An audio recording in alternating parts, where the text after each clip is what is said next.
कोई मिल गयाच्या जादूसारखं माझं मन धूप धूप ओरडत होतं. म्हणून घराबाहेर जाऊन पाहिलं तर इतकी छानशी फुलं अशी उमललेली होती. तितक्यात माझ्या पोरीचाही मागून आवाज आला, "आई मला डबा पाहिजे, शाळेत जायचंय." तर मग काय तिच्यासाठी छानसा चीज कॉर्न पराठा मिक्स बनवला. यामध्ये चीज आहे, कॉर्न आहे, कॅरेट आहे आणि चिली फ्लेक्स आणि ओरिगानो टाकून तिला छानसा असा ट्रायंगल पराठा बनवून दिला. पराठा दोन्ही बाजूने खरपूस बनवून झालाच होता, की नवऱ्याचंही चाललं होतं, "माझा नाश्ता कुठं आहे?" मग त्यांच्यासाठीही तुरीची उसळ बनवली होती. तुरीची उसळ खाऊन झाल्यानंतर त्या दोघांनाही स्कूलला आणि एकाला कामावरती पाठवून दिल्यानंतर मी माझा मी टाईम एन्जॉय करत असताना मस्त शिंगाडे खाल्ले. शिंगाडे हे असे काळे असतात, कापल्यानंतर ते असे दिसतात आणि त्याच्यामधनं असा व्हाईट पदार्थ बाहेर निघतो, तो खायचा असतो.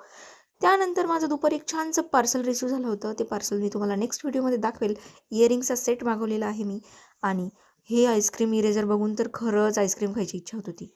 दुपारच्या वेळेला छानसे असे हे खारीक सोलून ठेवले होते आणि त्याच्यातल्या सगळ्या बिया बाजूला केल्या. भेटूया पुढच्या व्लॉगमध्ये. तेव्हा मी तुम्हाला लाडू कसे बनवले ते दाखवेन. तर असेच माझे व्हिडिओ बघण्यासाठी सबस्क्राईब